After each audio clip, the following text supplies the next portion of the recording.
Hello. I decided that I couldn't stay in any longer.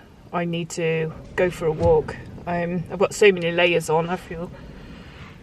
But yeah, I'm not used to not being outside, and the relentless easterly winds that we're having are making it really hard to be outside. But today it's less wet, so although it's windy and I may regret it, I'm actually going to go and just do a little coastal loop. Yeah, so I thought I'd take you with me. It's quite cold. I'm parking by the ferry terminal and then I'm going to walk out, but I've got lots of layers. Got lots of woolly layers. And then, yeah, my insulation. I'm looking at the snow on the Isle of Hoy and I'm thinking, yeah, looks like it's gonna be a cold old walk.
Good morning. We're in different place this morning. Some of you will recognise where I am, but for those of you that are new here, this is my little workshop, and I haven't been coming down so much for the last 12 months. But every time I come down here I absolutely love this space. So yeah, I've come down today because it's actually time for me to start making some books again, which is something I haven't been doing, but I sewed loads of book blocks ready, and yeah, my intention today is to get some finally made. I have some really beautiful fabrics that I've been storing up, and yeah, I've got a range of different sizes that I need to get done. So yeah, I thought I'd bring you down with me. We're only going to be here for a couple of hours because after my walk yesterday I felt a bit fatigued today, and the weather's really grotty again, but I'm trying to make the most of the day, so yeah, we'll get some done. I'm just going to have my bowl of soup and then I'm going to get on with it.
So apparently not only did I forget my big tripod, I also forgot my big scissors, and they should be down here, but what I did was I took them home because I thought, oh well, I'll cut some fabric at home, and then of course I just left everything behind.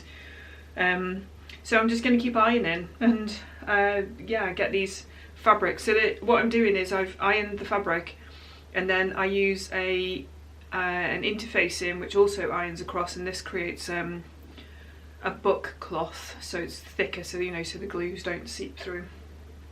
But I guess I'll get quite a lot of those done today instead, but I won't be able to cut them out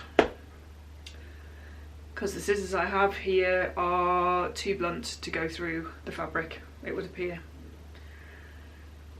It's just one of those days. But I'll just carry on getting some done, and then at least they'll be ready for another day that I can get on. Okay.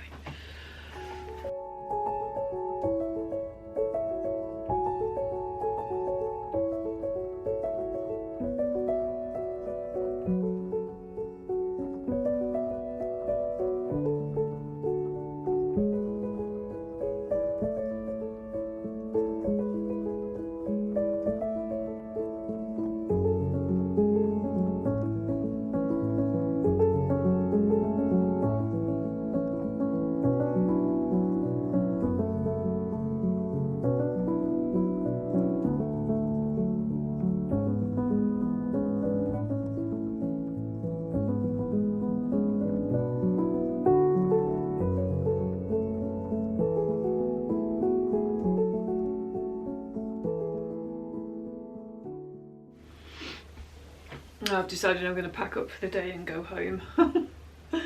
I've done enough book cloth for 14 books, I think, which is plenty to be getting on with. And I'll come back down in in a day or so and get those cut and then start to put those in books. But I while I've been pottering around, because I didn't think I had any books left, but I do, so I just wanted to show you. This is one that's been previously made.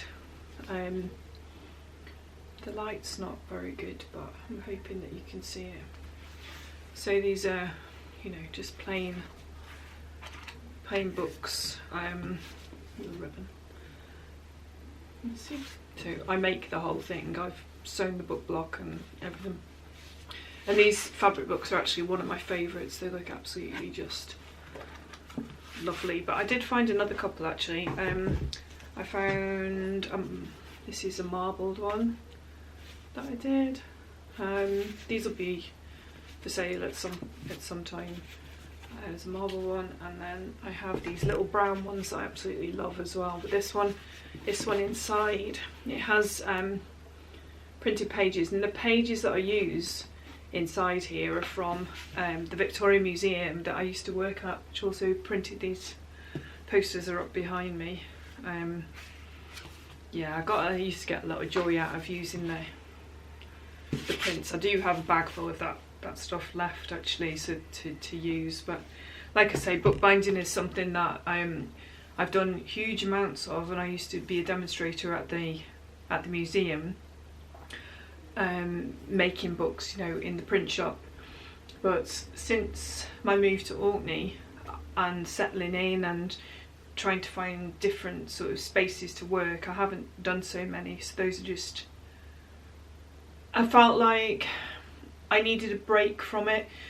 I think that sometimes we can do a lot of something, and maybe, I don't know, sometimes the joy goes out of doing things.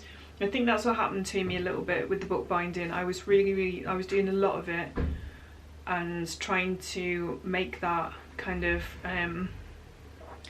you know, I was trying to get a lot of books loaded all the time, and then, you know, making I was actually doing another job and sort of trying to manage everything. Yeah, it's just all led to that kind of downward crunch before I made the final decision to move up to Orkney and just sort of simplify everything. So I think because that's all tied in with that, it's taken me a long time to come back to it. But finding these three amongst my stuff, and like remembering how much joy I actually get out of making them. Yeah, I will go back to them. Each one of them contains, like, you know, every element is made by hand, so they all contain sort of a lot of my own personal love and whatever in them. I don't know. I get a lot of joy. I do get a lot of joy out of making them. So I'm hoping that once I start with these fabrics, because this is a project, my sort of, I think last year I wanted to make spring books with all these lovely flowery fabrics. They are vintage inspired fabrics as opposed to vintage fabrics. And I wanted to make this lovely spring collection, and yeah, I was just so tired from my move, and I just couldn't get there last year. But this year it's the right time. And sometimes we have to, I think sometimes we just have to allow ourselves to know that, okay, so right now that's not the right time for me to do this, and then it's okay, that is okay, and we can come back to it at some other point. And that's what I've done. You know, time has passed, I feel better, I've got more energy, and I'm now looking forward to the project, so it's a much better time to be doing it. But I'm gonna go home because it's getting dark, and actually I didn't bring my slippers either, so my feet are cold. And yeah, I've made progress for today. But we all have those days, don't we, when the plan is to do something and then it doesn't kind of work out the way we want it to. But that's fine, it's fine. Yeah, I'll go home and get warm.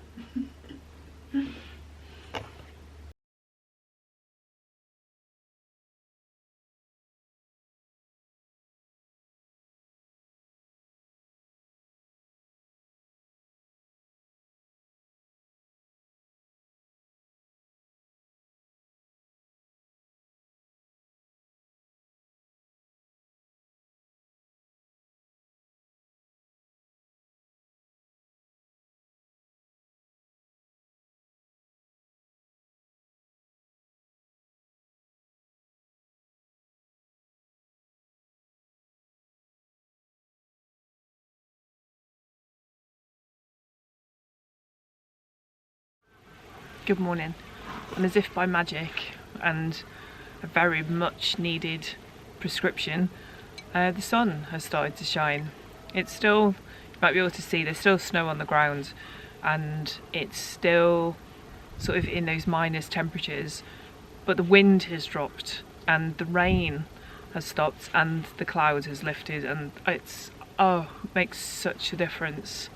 So yeah, we're scheduled to have a few good days this week, which is brilliant. But wanted to finish this video off by giving you sort of a little bit of an update, but also I just want to do a little bit of a book recommend to you. I haven't done one in a while, so I wanted to show you what I'd picked up over the last couple of months, really. Some reference and some, yeah, just interesting read, really. So, sip coffee. Okay. So first up, this one was gifted to me for Christmas. So hoping that it will pick it up.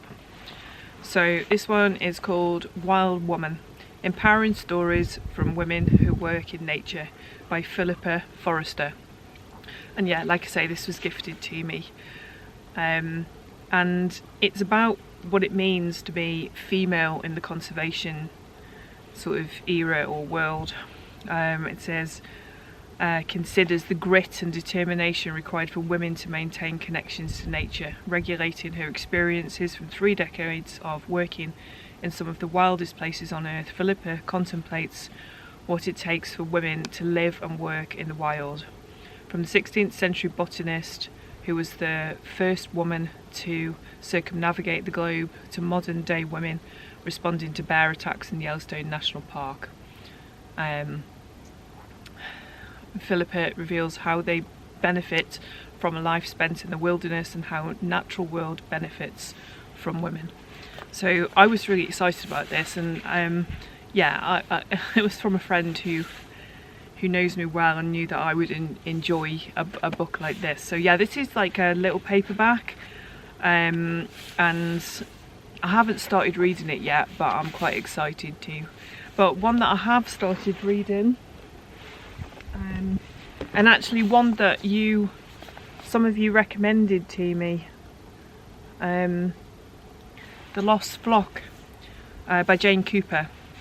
And I am very, very fortunate that Jane actually lives just up the road from me, and I'd sort of talked about this book a little bit, and my partner picked this up for me for Christmas.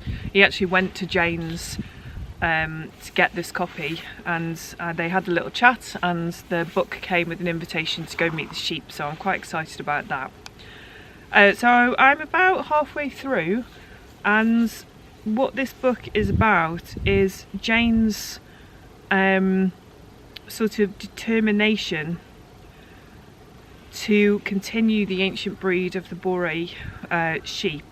And the Boré are a species, and I'm going to get this completely right for you. She has the flock in Orkney, but they actually came from St Kilda, and St Kilda is a little island, could be one of the Hebridean Islands, off the western side of Scotland. I've not been there, and I'd really love to go, but my partner says I'll need to knock him out because he's not got really very good sea legs, and it's, you know, it's quite a way to go. But it's got some fascinating information, historical information about sheep and wool in general. So if you are a kind of a spinner or a knitter, or you're interested in rare breeds of sheep, this one you'll really enjoy.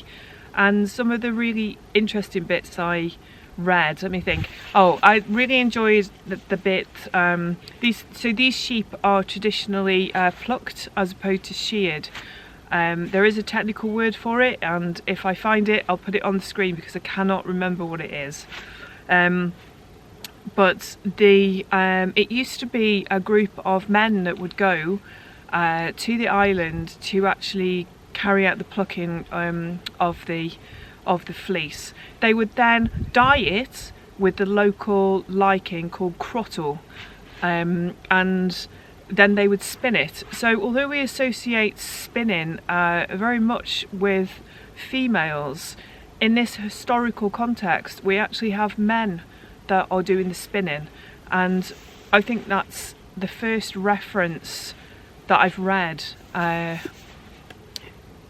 Yeah, I'm pretty sure it's the first reference I've read about male spinners, so that was quite interesting. And also there's lots of sort of Viking reference, and because these are an ancient sheep breed, we go back to that connection to ancient sheep, you know, sort of Iron Age, Bronze Age sheep, which is exciting for me always, because I like to see you know, genetic lines and how things have changed. And Jane does actually go into that quite a bit. So if you want something that sort of explains, it's not like a heavy genetic read, but she does go into the sort of, you know, the genetics of the species a little bit, and then the sort of registration process and how these breeds are registered or unregistered. So yeah, it's an interesting read, and thank you to those of you who recommended this to me. Yeah, particularly of interest because it is related to the island as well.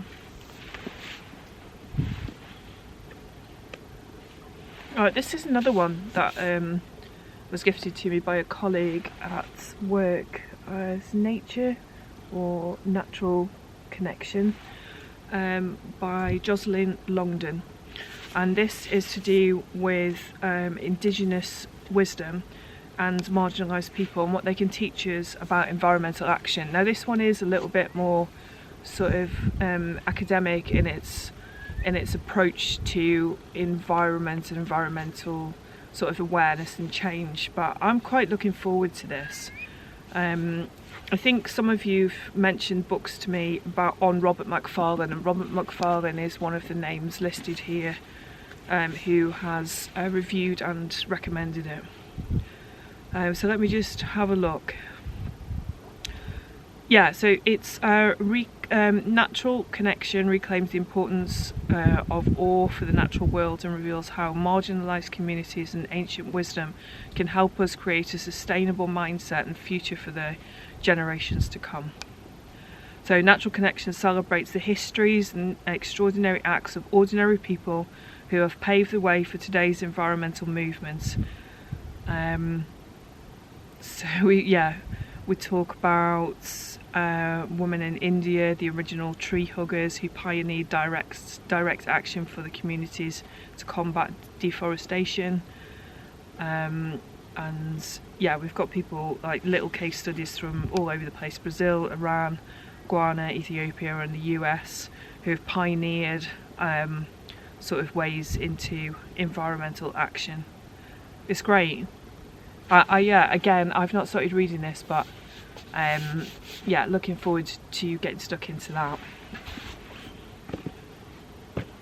And one of the ones that I've been waiting to get, and yeah, you'll be of interest for anybody that's interested in the historical side of things or weaving and that kind of thing. This one, this is Bog Fashion, and this is Nicole DeRushy, and she is looking at Bronze Age and Iron Age clothing, and she is an absolute dynamo, this woman. She not only spins the wool, but she weaves it, and her weaving and her pattern work is based on parts of research and artifacts found from these probably mostly the Iron Age. We have very little, but you know, if we're talking about samples like this, they tend to come from places like, you know, bog bodies, which have been found in environments which don't have the deterioration of the material. So Must Farm, there was a few, and these were not wool fabrics, but these were, you know, plant yarn fabrics that were found in East Anglia. So that's a really famous archaeological site here, which I've talked about before in my videos, but one I've not seen, but I'm really so excited to see one of these times.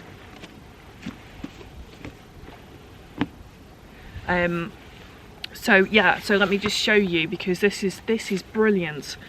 So what she does is she talks about archaeological sites, so yeah, particular archaeology, and then she looks at how the fabrics are made, and these are bits of sort of fabrics that have been found and conserved. And then, oh yeah, there's a picture of like Must Farm. Yeah, one of my all-time favourites. A bit like Pompeii, you know. There was kind of a very quick, something very quick happened. In this case it was a fire, and the roundhouses collapsed and the people went really quickly. And when they started to dig, what they found was the roof timbers of the roundhouses where they had collapsed, but underneath the roof timbers was the contents of the roundhouse. Amazing. So it was like bowls with food, and there was spoles with yarn and pieces of weaving and these sorts of things. Absolutely just such amazing evidence of this sort of these things that went on. So I'm just going to try and show you. Oh, so there we go. Spindle whorls and spinning. Obviously of great interest to me, spinning on wheels, but also a section on weaving. I hope this camera's picking these pictures up okay. Yep. So the whole thing is just incredible. Yeah, it's a brilliant book. So yeah, if anybody is interested in sort of you know, archaeology, this one is an absolute must. Yeah, pardon the pun. And the other thing that I wanted to show you is since my shop has gone back online, I have really wanted to was sort of giving it a little bit of a, you know, a sort of overhaul. And I've designed a new logo, and I was wanting to put the logo onto, you know, items, and I thought, well, maybe I'll get a print a stamp, and I'll pay somebody else or outsource that to get that done. But then, yeah, we talked about it, and we thought it might be fun to for me to do it myself. I've done some lino cutting in the past, but I've not done any for a long time. But I didn't have any tools, and so I picked up these old tools, and get the camera to focus on the tools. Okay, so these are a really old set of Perry & Co lino tools, and they're amazing. So yeah, anybody that's into lino cutting, I'm hoping the camera will pick these blades up. And they're kind of Bakelite, and there's a range of them, but oh, they're so beautiful, and I'm looking forward to getting stuck into those. That should be quite an interesting project. It's a rainy day project. So those are just some books that I wanted to recommend, but also wanted to just like say to you that it's been quite hard January and February this year. It wasn't so sort of dark and oppressive last year. We had bright days in between. We've had weeks and weeks and weeks of this really heavy grey, wet, cold, this easterly wind that's been blowing has just been brutal. And so it's time now, because we have got some sun, you know, we've got these intermittent light days now, for me to start getting some work done. It's not the right season for outdoor building work yet, but it is time for us to get out and sort of start the garden again, so we get some clearing done. So we've been and purchased some wood for a couple of new raised beds, so we're waiting for that to come. And yeah, so I'm going to extend our raised beds because that worked really well for us last year, and it also protects the plants a little bit from the winds and such. But we have got quite a few projects that are going on around the house, and some of them we're waiting for better weather to get stuck into, and some we can start. So obviously it's not time for line pointing yet, but we have got some door frames to replace on the old bothy, and yeah, all sorts of sort of bits and bobs of jobs that we're preparing to do the kitchen and all these sorts of things. So although we've had a kind of quiet time, and I've felt the real need to reset these last few weeks because I was struggling for energy, I'm looking forward to getting out and starting again with these outdoor jobs. Yeah, so well, the other thing I wanted to say was thank you so much for all your support on my shop after the last video. My stock was sold out really quickly, and yeah, I thank you so much to all of you who bought something. You have no idea how much that really means to me. I am working hard to keep my little business going and build it up, and yeah, it helps with so many things. Yeah, it's just so much appreciated, so thank you. I am working away, but at the moment, in the last week or so, I've been just preparing wool. So I've been slowly just washing and getting wool ready for some new dye vats. So yeah, there's more to come, so thank you. And I'll show you in the next video colours which are coming up, and yeah, other things, other bits and bobs that I've been doing. Thank you for being here, and I'll see you next time. Take care of yourselves, and as always, send in so much love.